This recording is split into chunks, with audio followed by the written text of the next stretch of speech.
It's the Casey MacGill Cocktail Hour.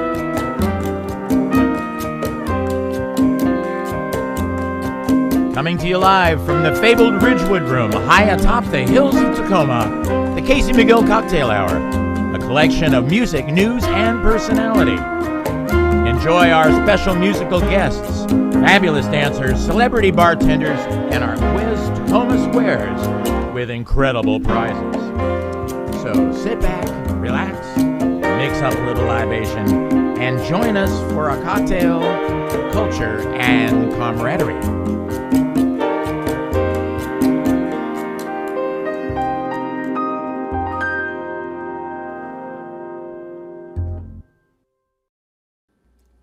Hey everybody, welcome to the Cocktail Hour, and we're all waving.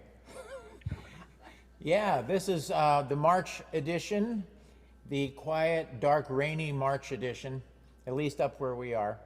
And we want to thank you for joining us, and we've got a fantastic collection of humanity here this evening, and some very talented individuals, and some really great music to play for you. So without further ado, let's say hello to our fabulous celebrity cocktail artist, and also great bassist and overall fantastic musician, Jen Hodge. Hi, Jen. Hello, thank you for having me. All right, welcome to the Pacific Northwest, and I'm glad that you're with us, and you know, it's been a challenge, you know, being sequestered where you are, but on the other hand, we are certainly delighted that we can enjoy your musical and your bartending company this evening as well. Where are you? That too. Well, I am in Courtenay, British Columbia, which is on Vancouver Island. It takes about 5 hours door to door to get between here and Vancouver, and it costs a lot of money to do that as well. So it's pretty isolated over here. Yeah, but how do you feel about that, Jen? I mean, we can talk later. If anybody wants to hear in detail how I feel about that, it is very therapeutic for me to discuss it, but maybe not for on the air.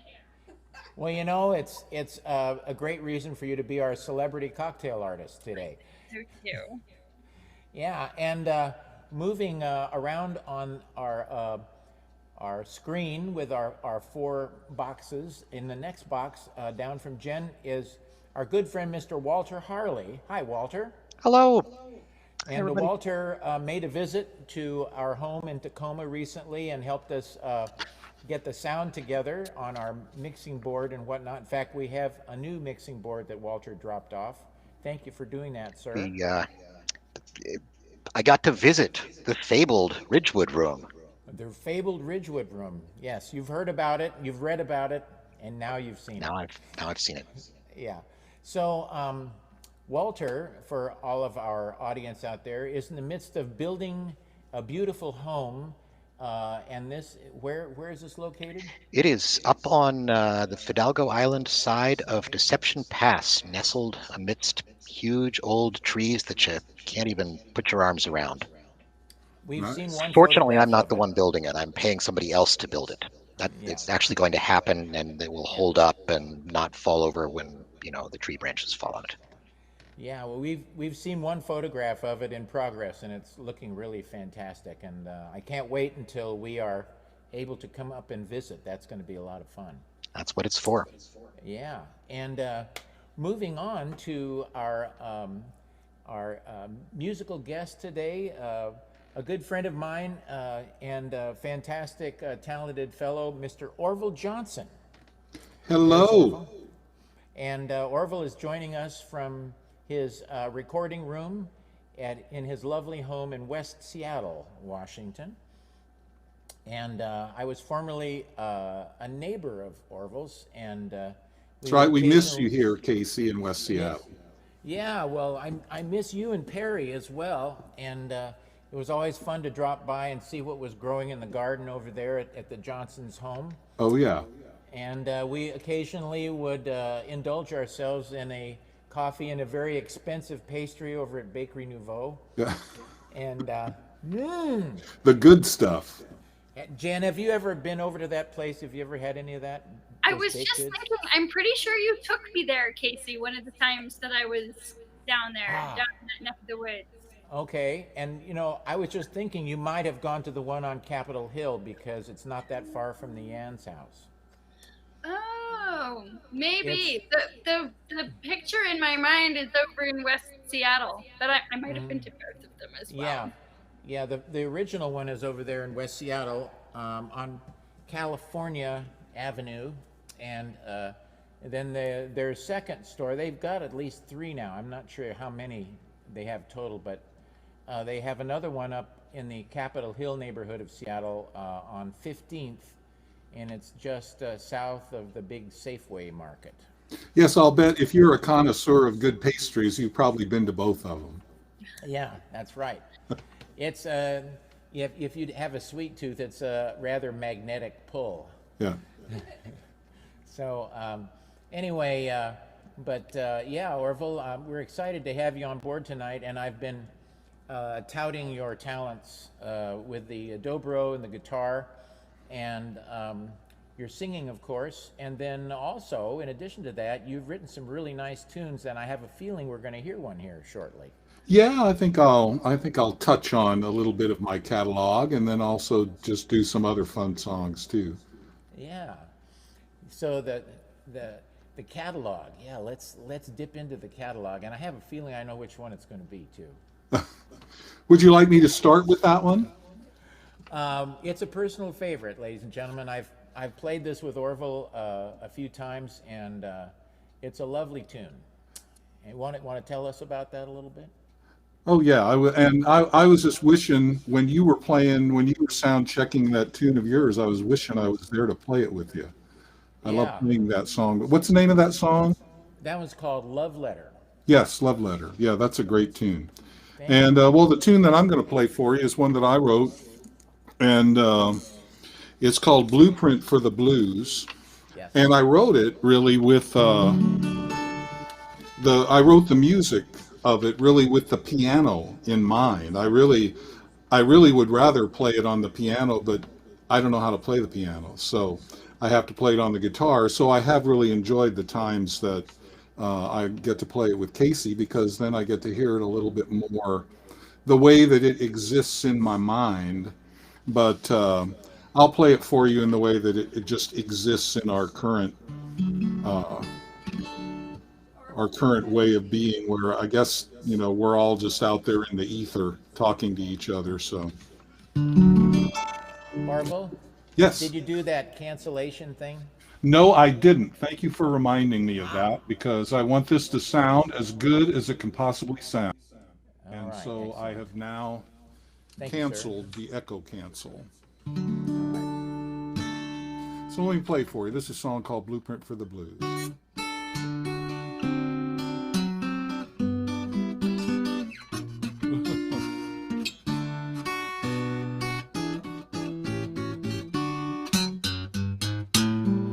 You take a rainy night in a lonely town, a night when your lover is nowhere to be found. Add a little pain in your heart, holes in your shoes. That's my blueprint for the blues. You know it's a mean old recipe. It calls for things that shouldn't be. Things like all of your good friends being gone. Things like bad news late at night and not a good thing left to lose. That's my blueprint for the blues. It's a blueprint for the blues, a diagram of unpaid dues. it's a picture filled with pain and heartache and confusion. Whoa, whoa, whoa. It's just a sad, sad feeling too. That's my blueprint for the blues.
It's a blueprint for the blues, a diagram of unpaid dues.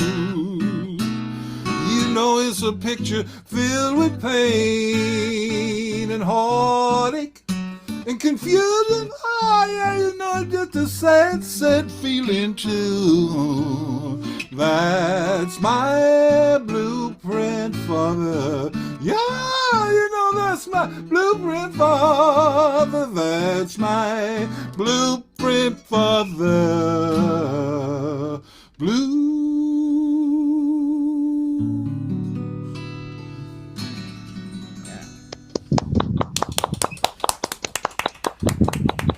Oh, thank you all. That was fantastic. Oh, thanks. Thanks for asking for that one. Oh, I love that song. Yeah, I really love that one. What were you saying, Walter, about one of the lyrics there? Oh, a diagram of unpaid dues. That is just a great line. Oh, thank you. Yeah. Well, I like the itself, you know.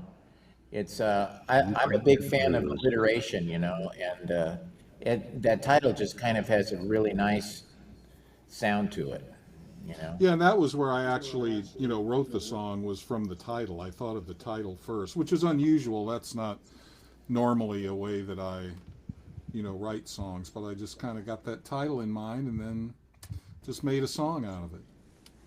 Don't you find that you write songs a few different ways? Oh, yeah. Yeah, it's all different ways, and I never know when it's going to happen. I'm completely undisciplined. I'm not like any of those people that, just like get up and write a song every day or do anything like that. I do it when I feel like it, and then I might not write a song for 6 months, and then I might write another one. So Me too. it's just part of, Me too. yeah, Yeah. that's my method. Yeah. The song, Orville Johnson's songwriting method. Maybe I should write a book. It'd be a pretty short book. That's okay. More like a pamphlet. Yeah. A flyer. Or, yeah, a memo. A Post-it note. So, how about another song, Orville? Let me play you another one here. I'll play you this one just because it's a fun song to play, and it's one that when Casey and I have played in the past, when we were able to do our duo performances, it's one that I always like to start with. It's just kind of a fun song. It's an old Louis Jordan song, and so y'all can play along. I'm playing it a half step down tonight, Casey, in case you're playing the piano. We usually play it in G. I'm playing it in G flat tonight. Perfect. I feel G flat this evening. And it goes like this.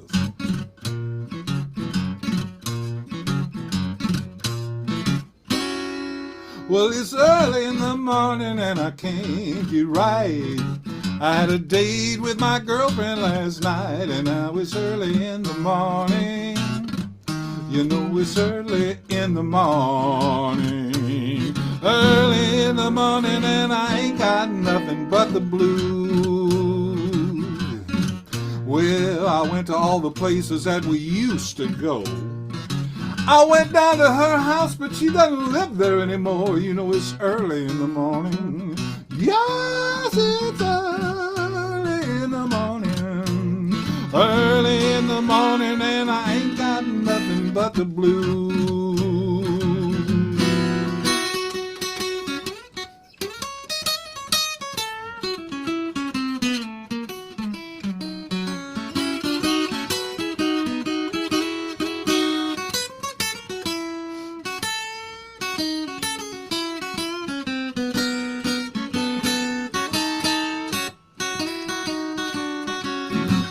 Well, I went to her girlfriend's place, but she was out.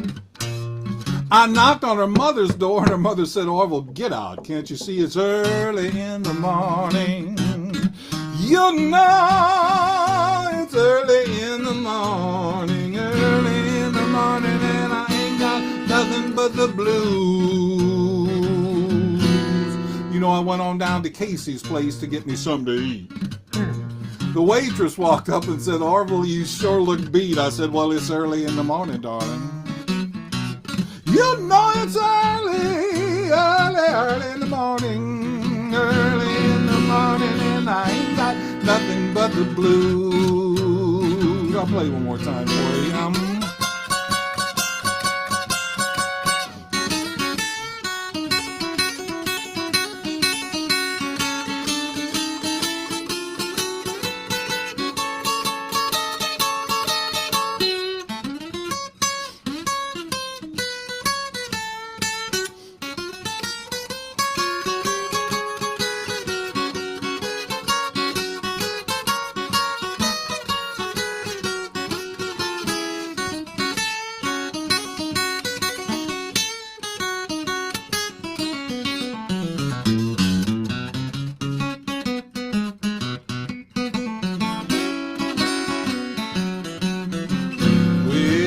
I had a lot of money when I started out. I couldn't find my girlfriend and all my money's run out. It's early in the morning, you know it's early in the morning. Well, it's early in the morning and I ain't got nothing but the blues. Now sing with me, well, it's early in the morning. Early in the morning, early in the morning, early in the morning, early in the morning. Yeah, you know it's early in the morning. Well, it's early in the morning and I ain't got nothing but the blues. Oh.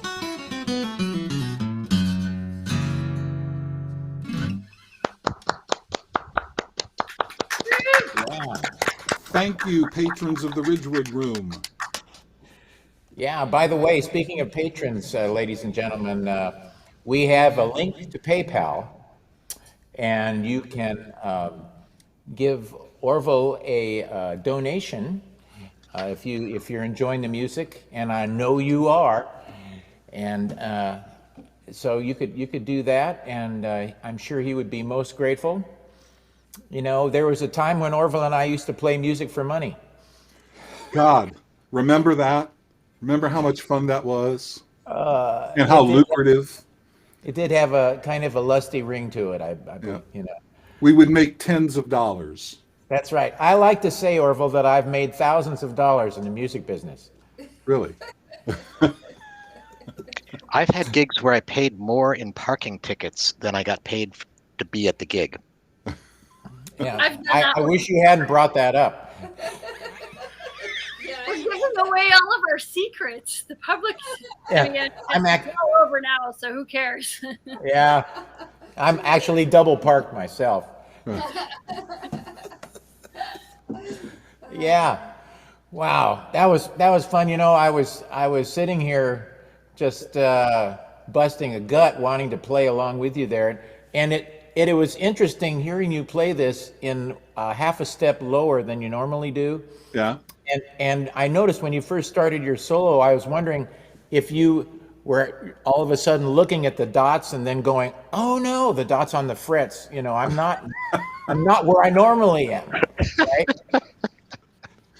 Right? No, I may have made a few adjustments. I tried to make them unnoticeable, but I guess they weren't. No. It sounded great. Well, I'm kind of curious. It's like, wow, F sharp.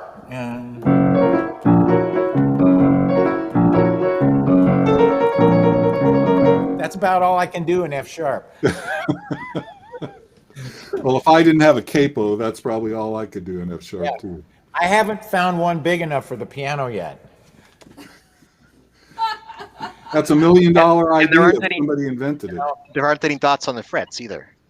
I think we might have to get the war production thing going in order to make a large enough rubber band to go around all these strings. We have to get Pfizer together with Johnson & Johnson to make a big rubber band for this thing.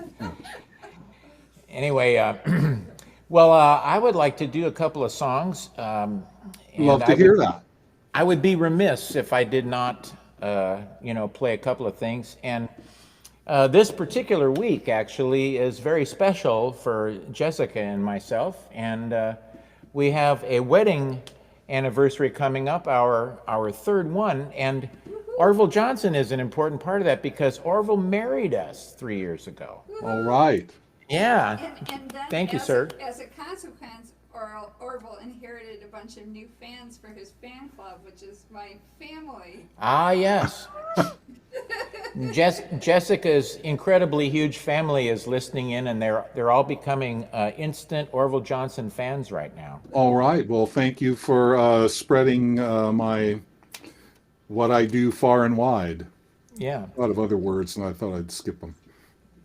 Yeah. Actually, we have Maddie and John in St. Paul, Minnesota right now, and then Amy is in Huntington Station, New York. And I don't know if you're familiar with Long Island, but it's a little ways out on Long Island. I wonder what does it take, an hour to get into Manhattan on the train? I can't remember. A little more than, A little more There's than Amy. an hour. Hi. Amy's there, Madeline's there. It's a good thing I have a big family. Yeah. Anyway, I'm gonna do a song right now that I'm gonna dedicate to Jessica, and this is one of a number of great songs written by this guy by the name of Harry Woods. Harry Woods, and actually I'm gonna do two songs by Harry Woods back to back. It's crazy, I know. Don't try and stop me. I'm gonna do this one. And this one we've all heard before, and a number of us have heard the second one, and I'll introduce that in just a second.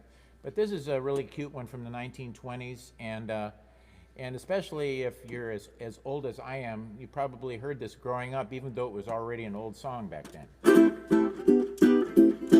Oh, we ain't got a barrel of money.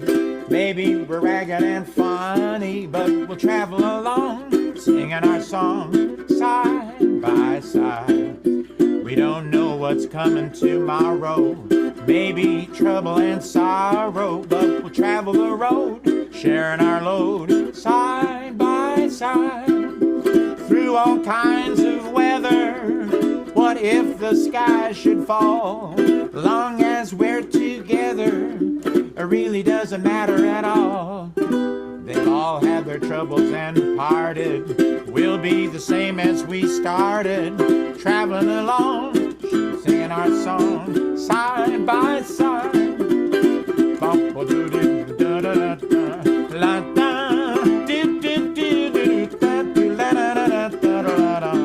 Side by side.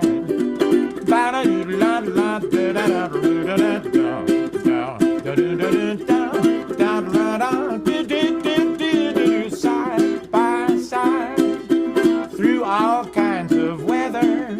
What if the sky should fall? Long as we're together, it really doesn't matter at all. Well, they've all had their troubles and parted. We'll be the same as we started, traveling along, singing our song side by side. Well, we're traveling along, singing our song side by side.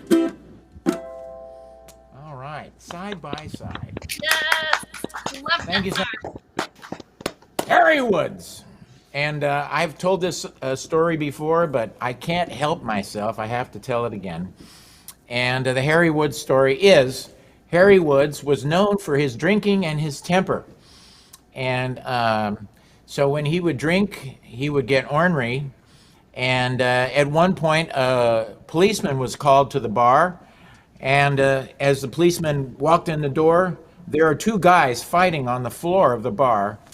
And the one on top was really beating the hell out of the other person. And the cop goes, "Hey, what's going on?" You know, and the bartender says, you know, he says, "Who the hell is this?" And the bartender goes, "Oh, that's Harry Woods, a famous songwriter." And the cop goes, "I never heard of him."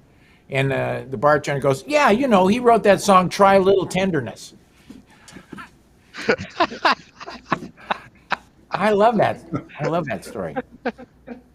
I kind of think it's true. You know, it's one of those things you wouldn't think to make that up. Anyway, so Harry Woods wrote a lot of great songs. And speaking of Madeline in St. Paul, there's another song that he wrote that I want to learn. It's called "Paddlin' Madeline Home." And it was a huge hit for Mr. Cliff Edwards, who was the voice of Jiminy Cricket, for all of those of you out there who don't know. And Cliffy sang that song, "Paddlin' Madeline Home," all the way throughout his career, from the 20s all the way up into the 50s and 60s. And anyway, many great songs from Harry Woods. And this next one, I just sent a clip of a pianist named Martha Davis to Jen. This is that we had been familiar with, that was recorded by the great Boswell sisters. And I'm going to do a little show and tell. Here's the sheet music. And I don't know if you can see, but there's a picture of the Boswell sisters right here on the cover. And they made a wonderful recording of that. This is from 1932. And on that recording are some great musicians, the Dorsey brothers, Tommy and Jimmy Dorsey, and the fantastic trumpet player, Bunny Berrigan. And they sound great on that record. But Martha Davis did a version of this in the 1950s, and it's wonderful. It's on YouTube, so you should check it out. And this one's "We Just Couldn't Say Goodbye." And I just typed out the words. I was singing it before the show, and I was remembering all the words because I performed it, you know, many decades ago. And Jessica goes, "Are you going to remember it on the show?" And I go, "Okay, I'll type out the words." Anyway, no, it's, you know, she made that comment based on past experience of me forgetting the words. So.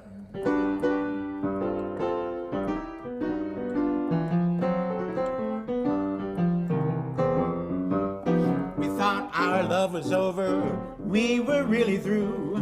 Said I didn't love her, we'd begin anew. You can all believe me, we sure intended to. We just couldn't say goodbye.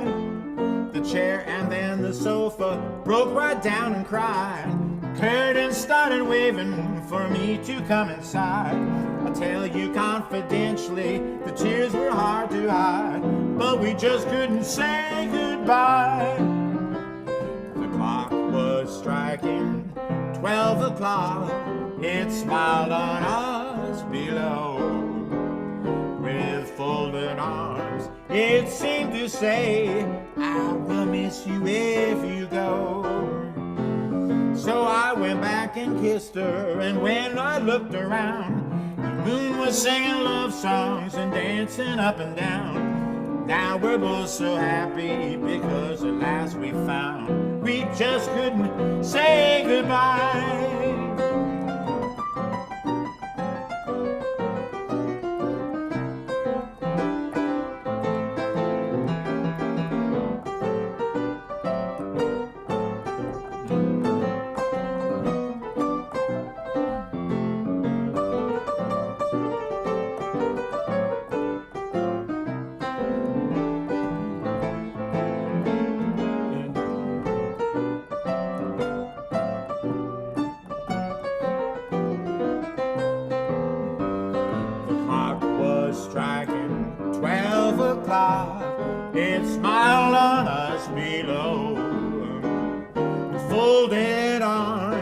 It seemed to say, you know I'll miss you if you go. So I went back and kissed her. When I looked around, room was singing love songs and dancing up and down. Now we're both so happy, 'cause at last we found we just couldn't say goodbye.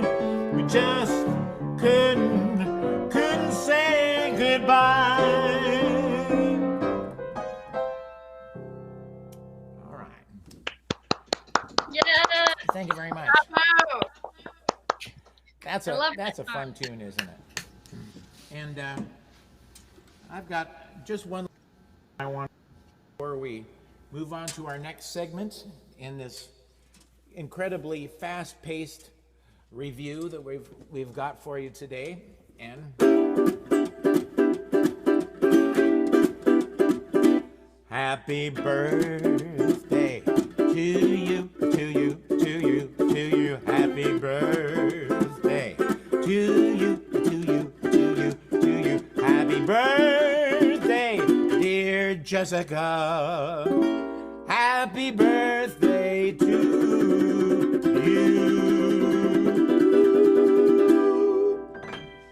All right. Aw. Happy birthday, Jessica, and many more. You're not going anywhere. Happy birthday. We'll see what happens. All right. So I wanted to get that in there. And now after all this music, I think we're all getting thirsty, and it's time for a liquid libation. And we're going to turn to our celebrity bartender, Jen Hodge. Jen, take it away. All Thank right. you very much. Happy birthday, Jessica. Thank you. I'm getting older. No. At some Funny how point, it that starts happens, going backward. no matter how much you might want to stop it. There's only one way to stop it, and I don't recommend it. Yeah. You know, and this last year didn't really go for aging very well, you know? You know what I mean? it was a little I've tough seen on- all sorts of memes lately of like, you know, like for example, there's one of Willem Dafoe and like him from the I'm blanking on the name of the movie, but like he's like a, you know, nautical guy, and he's all clean shaven and he looks all good, and it's labeled March 2020. And then there's one from when he's that like grizzled sea captain and he looks terrible and it says March 2021. Oh. Yeah. We all feel it. I know that movie you're talking about. I can't remember what it was called, but we would. Yeah, I can't believe I'm blanking on it. That first It one. was hard to watch. It was a little rough. Oh, it's funny. All right. I'm gonna expand Jen here. Yeah. Okay. There she is. Well, clearly we all deserve a beverage since we've all made it here to March 2021, despite Yes. all the odds. Here.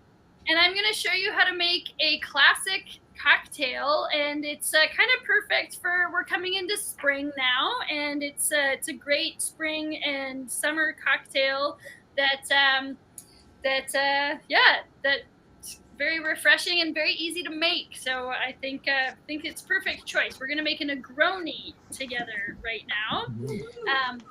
So you need some ice. I ran down to fetch some ice. I got here, and you need Campari. It's a very important ingredient for a Negroni.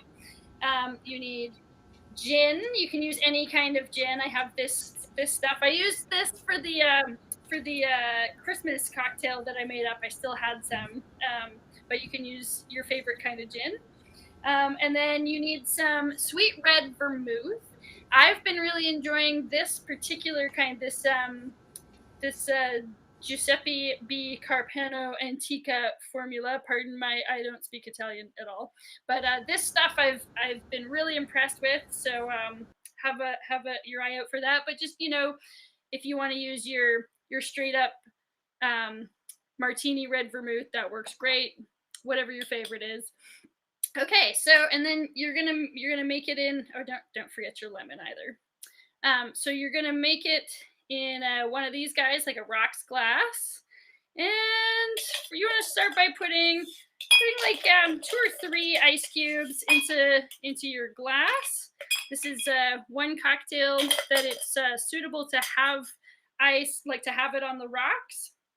And you just put equal parts of all the 3 liquid ingredients. So we're going to do an ounce of the vermouth. I'm doing this vermouth first so that you can see the color of this. Ooh, spilling a bit. How dare I? Look at that particular vermouth. It's a pretty rich color. I like that about it. It also tastes amazing, which I guess is the most important feature of it. So we've got our vermouth and our gin.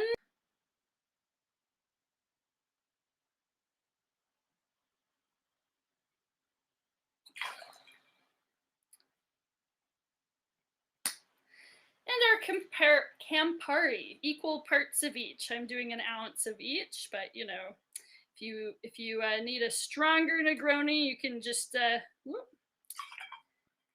make it equal parts, 1.5 ounces, 2 ounces. You know, you don't have to drive anywhere. So I've got all of those in here. Gonna give it a stir with my bar spoon. My brother and sister-in-law gave me this bar spoon for Christmas. It's got a pineapple on the top. So it's my pineapple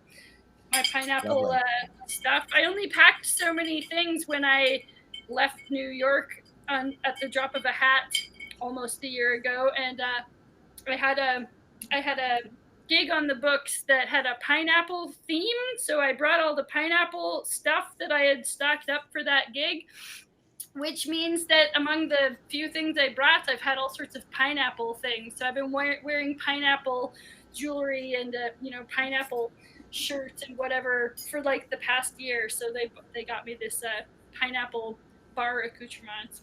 Okay, so our final step here is we're gonna just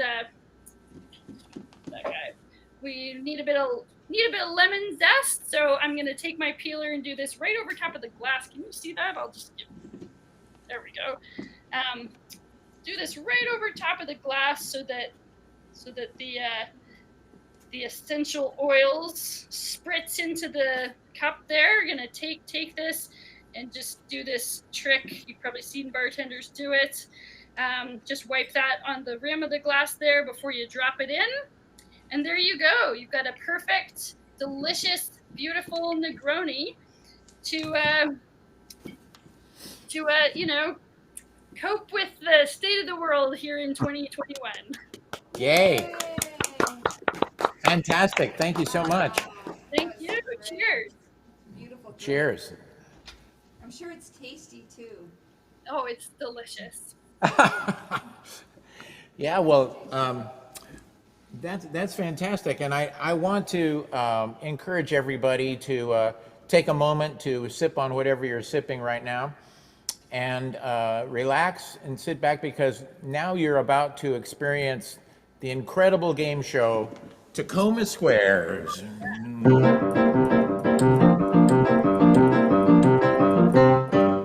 Tacoma Squares, ladies and gentlemen, the game show that the whole town is talking about.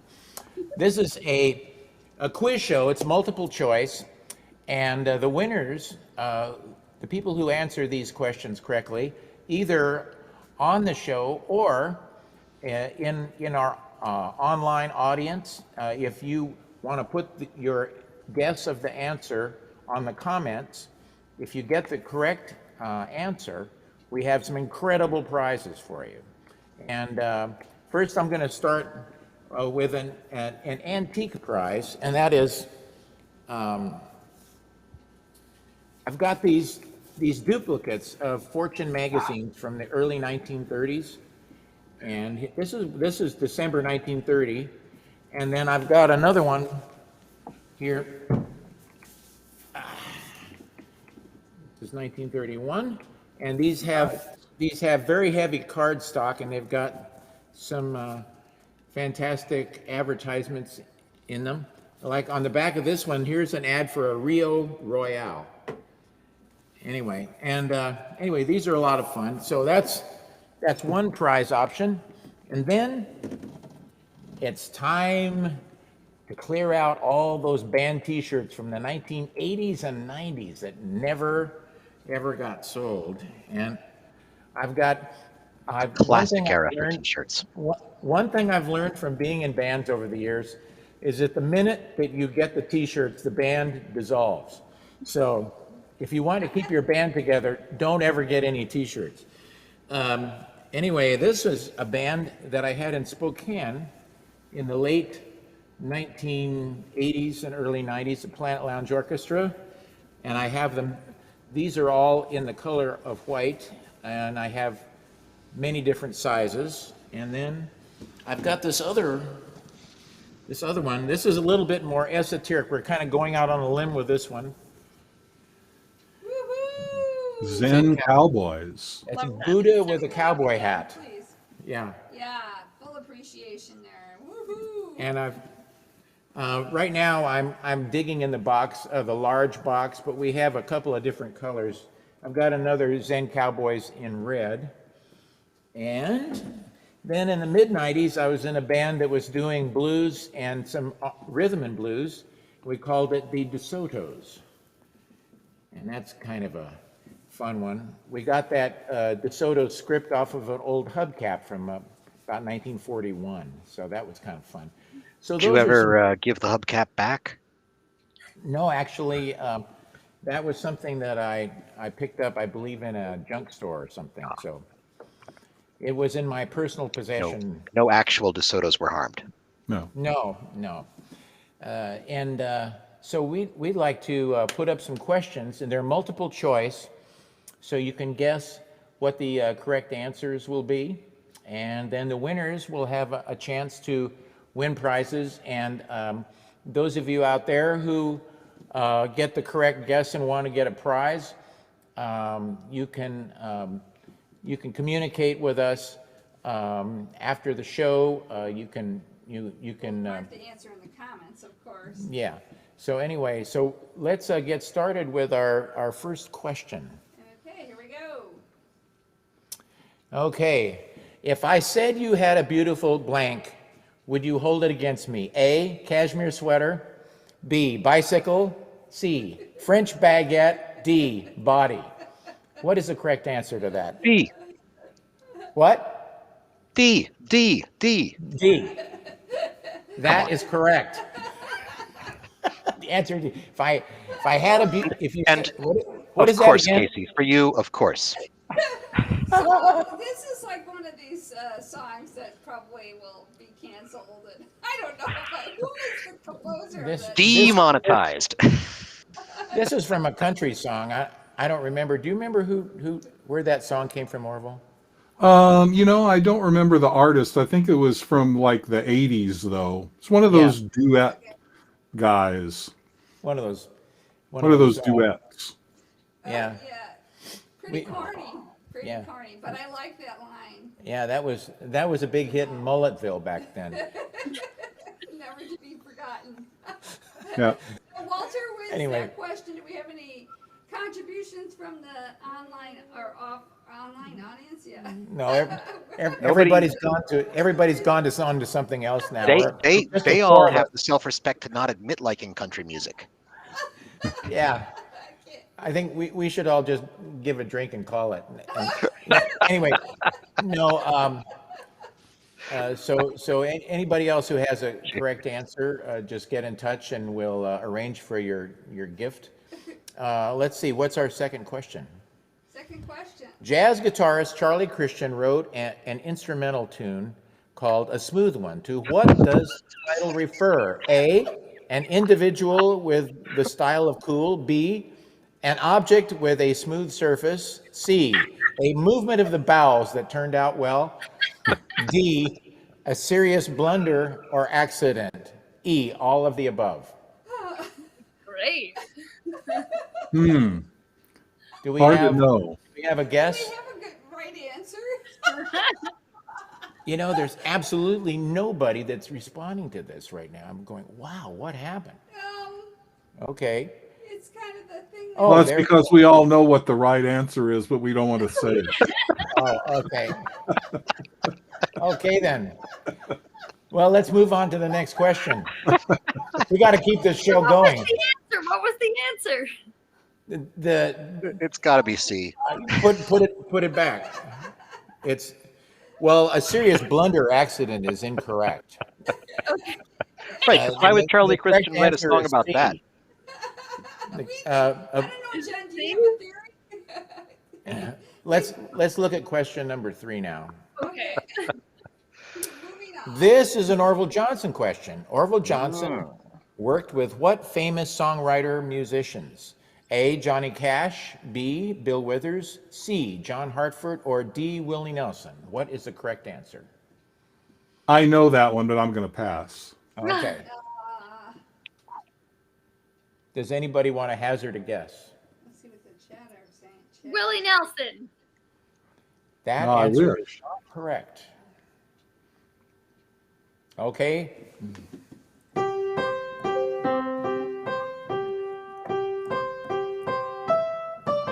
Boy, the internet audience is letting us down here. Wow. Exactly together. Well, tonight. the correct answer is C. John Hartford. Oh, cool. And this is a good way to segue into Orville's next little mini set. And but before we get Orville to play a song for us, we would like to hear a little bit about your John Hartford connection. Now, I'm curious, Orville. I don't know if you told me this before. You may have, but you know, since you're dealing with me, it doesn't hurt to repeat yourself. How did you and John meet? Well, we met because I worked in the early 1970s. I worked on a steamboat, a paddle wheel Mississippi River steamboat called the Julia Bell Swain, and I played in the band on that boat. And I also got to do everything on it because when we traveled, you know, it would just be the crew and the band on the boat. So I mean, I got to pilot the boat. I got to, you know, paint the stairs. I got to kind of do everything and also play in the band. But John was the only thing that he loved as much as music was the river. Because when he was a kid, he wanted to be a riverboat pilot. And so he used to come and hang out on the boat once in a while. And in order to become a riverboat pilot, the only way that you can do that is like mentorship. You know, there's no school that you can go to become a paddle wheel riverboat pilot. And so you have to have a captain that is willing to take you on as an apprentice. And so John got to be good friends with our captain, Captain Dennis Trone, and he accepted him to teach him the riverboat piloting skills so that he could take his test. And John ended up becoming a full-fledged riverboat pilot. And so once they started doing that, of course, he was around all the time. And so we got to play a lot of music together and hang out, and, you know, and played some shows here and there together, and just enjoyed a friendship that started out back in those days on the Julia Bell Swain. Wow, that's fantastic. So, for those of you out there in the audience who may not be familiar with some of John's music, he wrote that big hit, Gentle on My Mind. And he wrote a lot of other really nice songs, but that's probably the biggest one. And that kind of afforded John the ability to, you know, do his thing and do, you know. Yeah, that's the one that kind of, you know, paid for the rest of his life, you know, because that was a huge hit. I think it was in 1968. It was like won all the Grammys and was Song of the Year and was the most played and most recorded song that year. And it's one of those songs that's been recorded by everybody. And in fact, I think there was a thing where I think BMI put out this statistic. I think it was the third or fourth most played song on radio ever. It had like 6 million plays, and that was a list that came out back in the early 2000s. So it's probably got another several million plays by now. Yeah. Wow. That's fantastic. And so How long did you spend on the river on the Julia Bell Swain? Well, I did that. I did that for 3 different years. The first year I was on it, like from, the to spring to fall, and then the second year I was once again on it from spring to fall, and then the third year I did it from spring all the way up to the winter, which was really fun because I got to stay on it all the way until we had to shut down, and we were down in Tennessee and doing fall color cruises in the fall. It was beautiful. It was a great experience. It was really, as I look back on my life, as we do these Yes. days, it was really a fun and really exceptional time of my life. Those few years I got to do that. Yeah. Well, I think we all have these moments in our lives where we have a unique experience, and that definitely would qualify for yourself there, being on that steamboat. Wow. Oh And yeah. then being in John's company all that time as well. Oh yeah, and we did all kinds of cool stuff. We were in a movie in a movie version of Huckleberry Finn that was Huh? made, I think, in 1973, and during which I met oh God, what's her name? Jodie Foster when she was 9 years old. She was Uh-huh. playing Becky Wow. Thatcher. Oh, And cool. let's see, the guys that were. I also met one of the guys that played. I don't remember. I don't know if you remember Huckleberry Finn, but there's a point where they're on the steamboat and there are these guys, the King and the Duke, that are these con men on the riverboat that are kind of ripping everybody off for their money. And there's a point where these guys get thrown off the boat onto a sandbar, and Uh-huh. they're throwing their luggage off behind them. And Harvey Korman, who was on the Carol Burnett television show, was one of those guys who I got Oh, to meet. And then the only moment that you'll see me in the movie for like a split second, I'm like one of the crew members that's throwing the suitcases off of wow. the boat onto the Neat. sandbar. If you blink, you'll miss me. That's fantastic. But Well, yeah, that must have been a lot of fun. it Did was a you lot of fun. did you Yeah. get acquainted with Harvey at all? Oh, just a little bit. I just met him. We didn't get to hang out too much, but I enjoyed it. The high point of that trip was that we actually got to ride the boat. We filmed that in Natchez, Mississippi, and normally we spent our time on the upper Mississippi, like up in Illinois and Missouri and Yeah. Iowa and up that area. And Hmm. so when we did the movie, and normally we would have passengers on the boat, but to do Right. the movie, we had this like 4 days where we had to go to Mississippi, and then we had 7 days coming back. And Uh-huh. that was just traveling on the river on this fabulous boat with just the crew and, the guys in the band. There was like 15 of us on this beautiful paddle wheel steamboat that we just like were cruising down the river for like Wow. days. And it was, You oh, must have had to pull in frequently to restock the booze. well, we did have to do that now and then. And one thing that was great, I don't want to go on too long because I could go on all night about this. But one thing that would happen that the That's okay. It's captain just us. would, the captain would, like, when we were traveling, if he saw something interesting on the bank of the river, like, we would go past these like old ghost towns and stuff, old river towns that were just, Wow. ruins of buildings. If we saw something we wanted to look at, we just like pull over and tie it up to a tree and Yeah. get off the boat and go walk around and explore these old ruined cities and stuff. It was great. So, Just a little sidebar here. Could you explain the name Mark Twain to us? Mark Twain was a, s- a type of measurement because the steamboats are built, they're flat bottom boats because they're on rivers. So a lot of times they have to go through pretty shallow water because the river rises and falls, not like being on the ocean.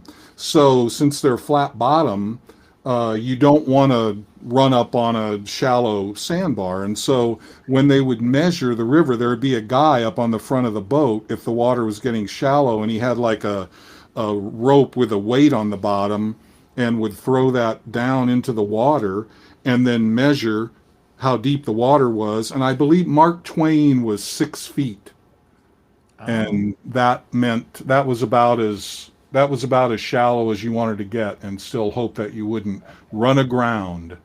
Okay. Yeah. Yeah. I thought that was amusing that Samuel Clemens would make a pen name out of that. Yeah, well, he was a riverboat enthusiast too. You could tell. Yeah. I mean, I think he did actually work on riverboats early in his life. But and then he grew up in where was it? I should know this. Samuel Was it Clemens, Hannibal, Missouri. Hannibal, Missouri, which is Yeah. also the birthplace of Cliff Edwards. Oh, really? I didn't know that. Those I are the was two just guys. reading about Cliff Edwards the other day. I was like, yeah, that's so weird that just came up again. You say you were listening to Cliff Edwards? Reading about Yes, reading. and reading about him. Yeah. It's how serendipitous. You should read my article in the Ukulele magazine. I will. Great. I wrote an article on Cliff Edwards that they published a couple of issues back. I don't remember. over a year ago. Yeah, but you can find it on their website. Cool. And I got my friend Robert Armstrong to they hired him to do an illustration of Cliff that appeared with the article. But That's great. yeah. Hannibal, Edwards, Missouri. Edwards was from Hannibal, Missouri, which I guess is right on the river, right?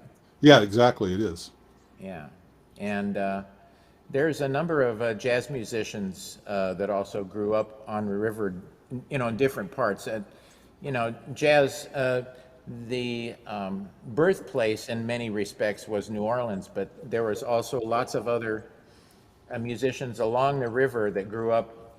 And because there were these excursion boats, steamboats that came up from New Orleans, and they traveled all the way up, at least into Illinois and Iowa. And Louis Armstrong and Bix Beiderbecke met each other in the summer of 1919 when Armstrong was on one of those excursion boats, going up from New Orleans, and they went all the way up as far as Davenport, Iowa, which was quite a trip on one of those boats going upstream. So anyway, blah, blah, blah. Well, I think we better move on. We better listen to some music, and Orville, we want to get Orville to play a couple of more tunes for us. Okay, well, I'll do that. Let me turn off my thing I have to turn off. That's great. Correcto. Turn off So the music glad- cancellation. So glad I don't have to prompt you. I remembered once. I can only remember that once. Okay, well, let me play a little tune here. This is one by the Delmore Brothers.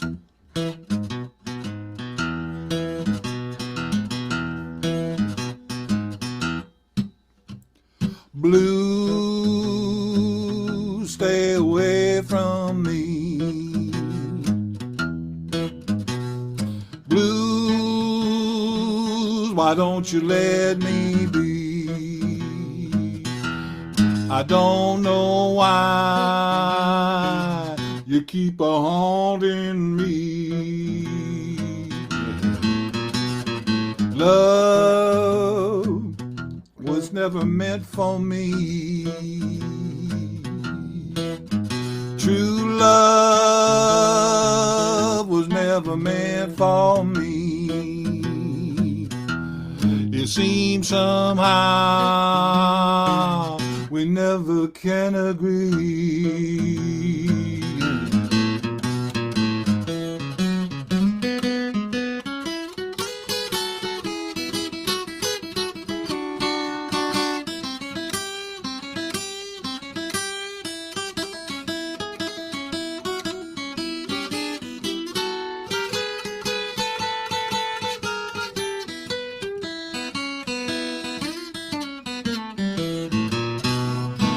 Life is full of misery. Dreams are like a memory. bringing back your love the way it used to be. Tears, so many I can't see. Years don't mean a thing to me. Time goes by and still I can't be free. Blue, stay away from me. Blues, why don't you let me be? It seems somehow we never can agree.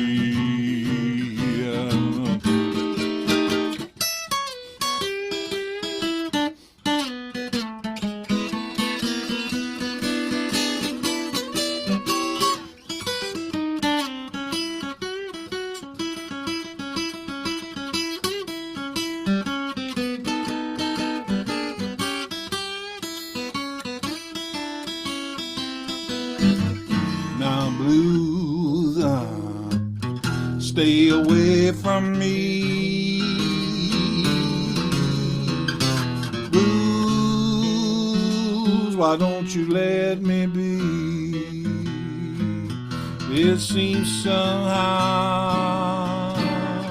you keep a haunting me.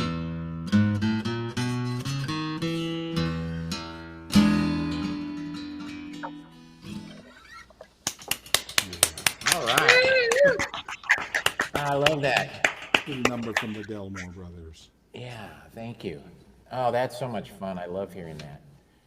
And it's fun to hear you play all by yourself and see how you handle, soloing and accompanying yourself and everything. It's really fun. I love the way it sounds. Oh, it's fun. I enjoy doing it. It's not the same as I also really love playing with other people. I Yeah. wish that you, Casey, and Jen and I were all in a room playing those songs together. But we got to do what we got to do, and Yeah. just playing by myself is fun too. We all started playing. I think anyway, we all probably started playing music by ourselves. Yeah. Yeah. Orville, secretly, I was playing along with you here. I was definitely harmonizing over here. All right. I wish I Yeah. could hear it. Yes, I had my own inner melodic thread going on while you were Both of ours. playing. Getting in touch with your inner thread. That's about it for getting in touch these days. So, how about another one? You got one more? Okay, yeah, I got one more for you. Here, I'll play another one that I wrote here. This is Oh, good. this is another blues that I wrote. This is actually the first song I wrote when I moved to Seattle. Back in the first time I came to Seattle was in the winter of 1978, and so you can imagine, since I got here in the winter in Seattle, you can kind of imagine what this song is about.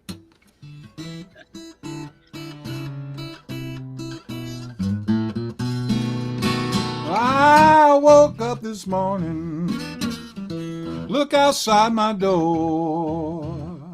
Water, water everywhere. Well, when it rains up here, it pours. If this rain don't stop, I might have to move on out of here.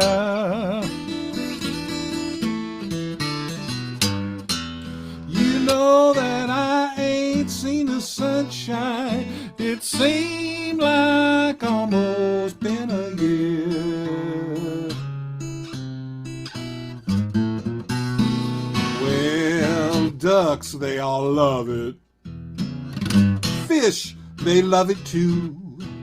But me, I'm just a poor boy, and I don't know what I'm going to do if this rain don't stop.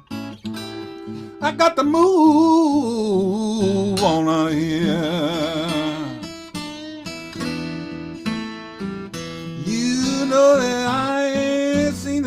sunshine.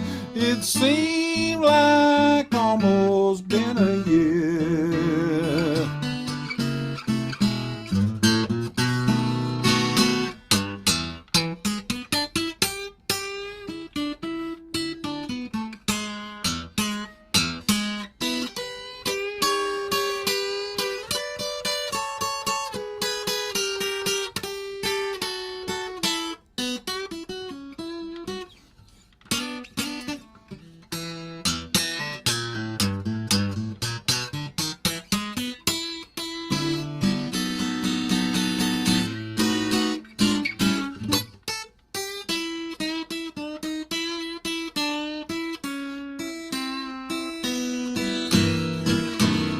Well, you know, I might have to move on out of here. Things are looking mighty grim. I'd like to pack my bags and walk out of here, but I think I might have to swim if this rain don't stop. You're not gonna move on out of here.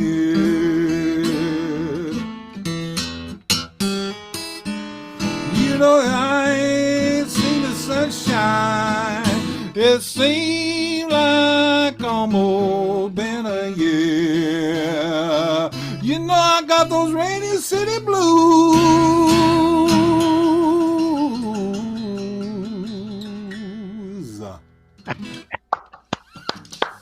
Brilliant.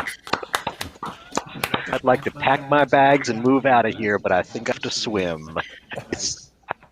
That's how I felt. It was one of those kind of winters when I got here. It's Wow. extremely relatable, that song. Wow, that's fantastic. I just love the way that you play the blues, Orville. Oh, thanks. I love playing it. Sounds so good. I would like to do a song myself, and it's ironic that it was composed in the same year that your last song was, in 1978. Oh, all right. And at It was a that good point, year I for was songs. well for two anyway. Wait a second. Just kidding. What? I tell you, play it. Oh, don't pay any attention to that voice behind the curtain.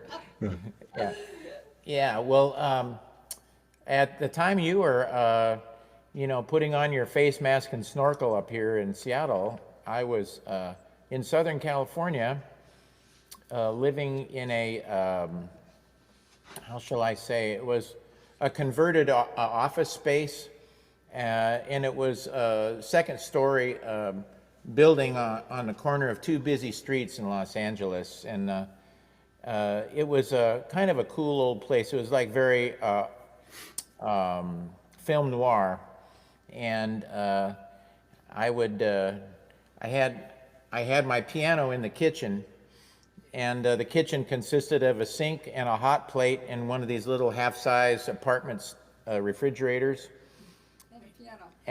and a baby grand piano. This piano here, actually, and and then I had a living room, bedroom that overlooked the street. And about 3 o'clock in the morning, the garbage truck would come by and pick up the garbage at the bus stop that was right down below my window, and it had an exhaust that went straight up. So that was an interesting experience. And then out the window that looked west, I was right next door to a liquor store, and it was Mammoth Liquor. And Mammoth Liquor had a neon sign that said liquor, and it was a flashing sign. So all night long I'd go, liquor, liquor, liquor. Anyway, it was very atmospheric. And That is really film noir, you're right. yeah, it was kind of fun. But and it was at that point when I wrote this tune. I was in that kitchen, and I had just recently read an article in TV Guide. And for those of you, Jen, I don't know if you've ever heard of this little magazine. It was a little pamphlet you would get in the grocery store right by the checkout. And it was, not very large. And it would have all the listings for the television shows. And they would have these little feature articles. And this particular one had a feature on the Saturday Night Live, and specifically Gilda Radner. And during this article, she said, when I was at home, I'd always want to be at the circus. And when I was at the circus, I always wanted to be home. And then it also mentioned the fact that she loved her dad, and her dad had died when she was young. And so all of these things were kind of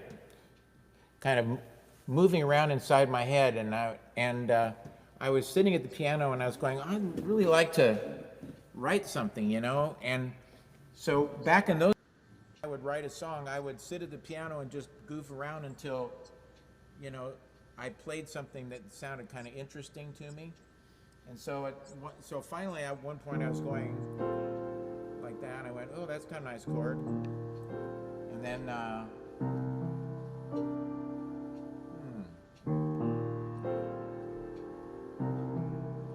went, wow, that's kind of interesting. So so the song kind of came out of there. Funny little lady, grown up little clown, I sure like the way you wear your sweater. I hope that I'm there when love comes around, 'cause darling, I know love's much better.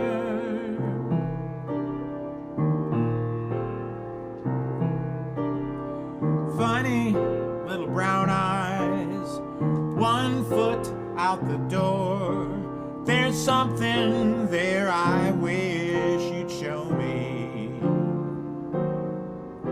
I know you love someone not there anymore, but baby, you don't have to be lonely.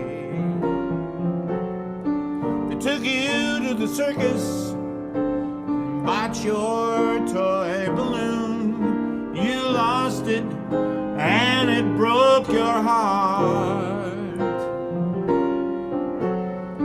But like the best of clowns in any tragedy, you were only playing your part. Funny little lady, wistful little smile, I sure hope that you read this letter, 'cause there's laughter through the tears and love behind the fears. And darling, I know love's much better.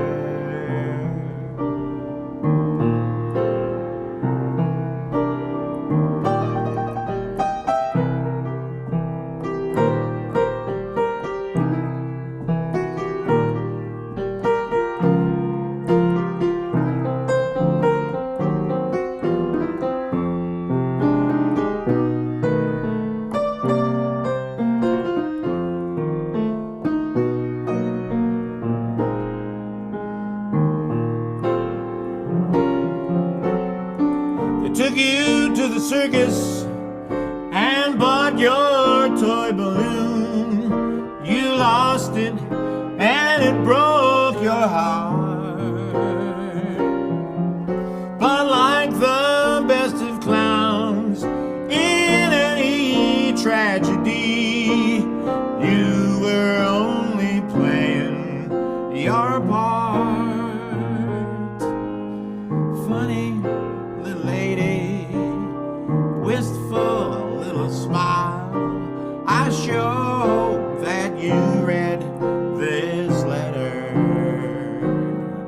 'cause there's laughter through the tears, love behind the fears. And darling, I know love's much better.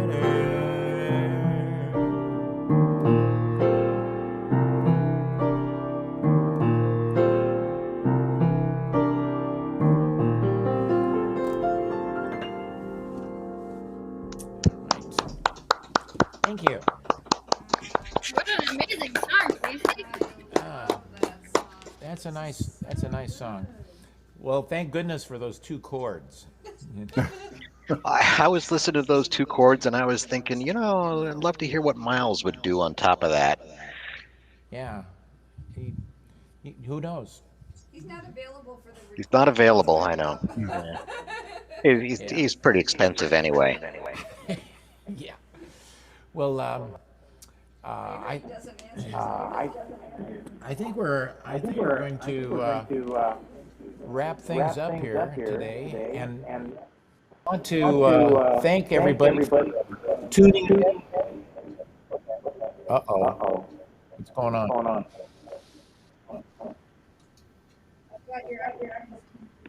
Hello? Hello No? to you, too. Hello? Am I on or off? You're on. Okay.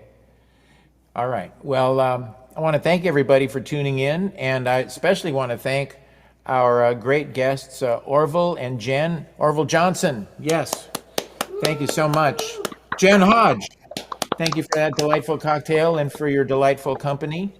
Always a pleasure. And I'm going to be recording a collection of original songs in the very near future, and I'm very excited to mention that Jen's going to be playing bass on it, and hopefully we'll be able to work out all those logistics, and as we all get vaccinated and our circumstances hopefully get a little bit more back to normal. So anyway, and then of course we want to thank Walter Harley for joining us, and your sensitive ears, Walter, are a balm to our tortured musical souls. They're probably still tortured, but Yeah, that's true. But temporary relief is a wonderful thing. smooth one. That's what the bartender said before. That's what the bartender said right before he said, "You don't have to leave, but you can't stay here." Actually, I want to write a song with that title. You don't have to leave, but you can't stay here. I think that's something I actually did hear a bartender say many years ago. And anyway, thank you so much for being on board. And I also want to send a special thank you to my lovely wife and executive producer and engineer, Jessica MacGill, for helping make all this possible. Happy birthday and anniversary. Yeah. Thank you for marrying me. Yeah. One more time. Thank My you, Orville, pleasure. for officiating at our nuptials. Thank you. It was my honor and pleasure. Yeah. And wow, to think that it was just about 3 years. And it's been a big, full 3 years, let me tell you. Feels like 30. Yeah. It feels like forever. Yeah, I mean, during that time, we moved out of West Seattle. We bought this house. Jessica got a job, with a law firm down here. We did all kinds of home improvements. She horribly injured her back and had surgery, and we both got COVID. It's just an action-packed time.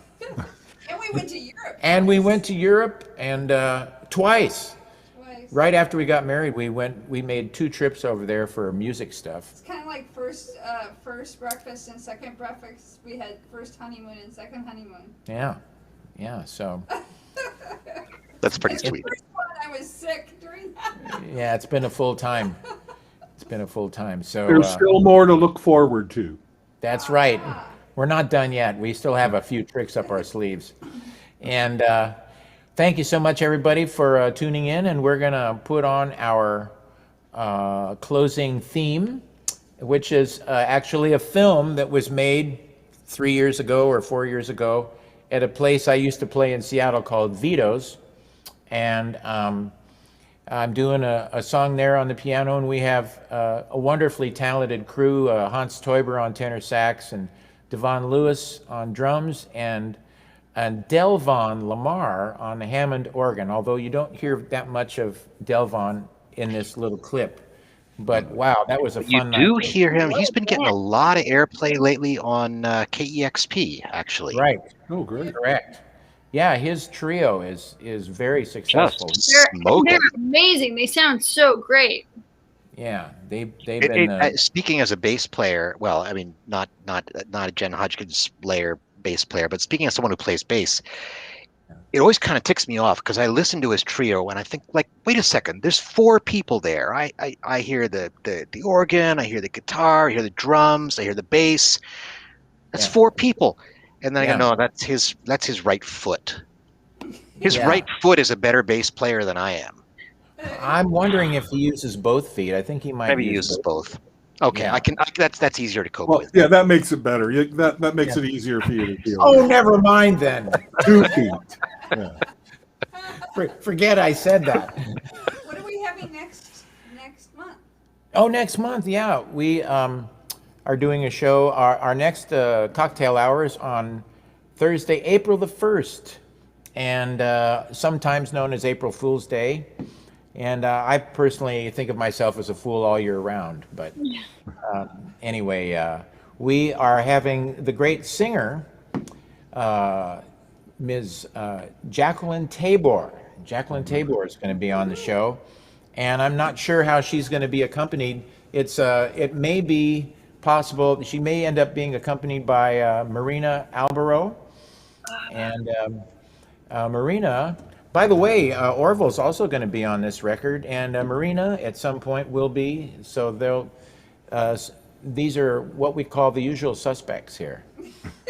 And Good ones. yeah. I'm lucky to have. Orville and Marina and Jen and Devon Lewis also will be on board for this too. So. That's next month, April the 1st, Jacqueline Tabor, and our celebrity bartender has not been booked yet, but to be arranged, and hopefully we can see you at that time. In the meantime, I'm on the air Monday through Friday around 12:30 Pacific time, and I do a few songs and kind of keep the ball rolling here at the Ridgewood Room. And the fabled Ridgewood Room. Without further ado, I think we're going to sneak and creep right now and play our closing theme and credits. And to my colleagues here online, stick around and we can decompress a little bit after the show. So anyway, thanks everybody, and see you next time.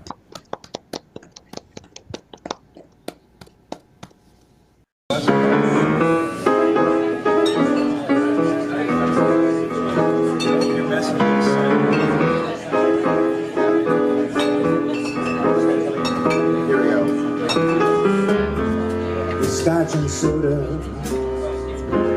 sugar gin. Look at the spell you got me in. Oh my, do I feel high?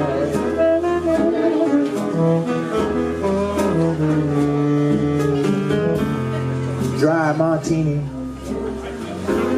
mud in your eyes. Baby, do I feel high? Oh me, oh my. How about a baker's soda? Every time I come, I feel like I'm Do I feel high? trying my best.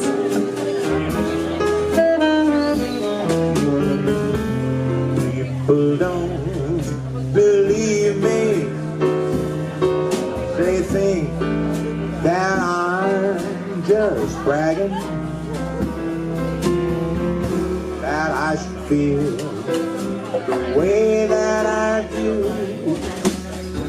still beyond the wagon. All I need is one of your smiles, sunshine from your eyes. Oh me, oh my. Do I feel higher than a kite can fly? Give me loving I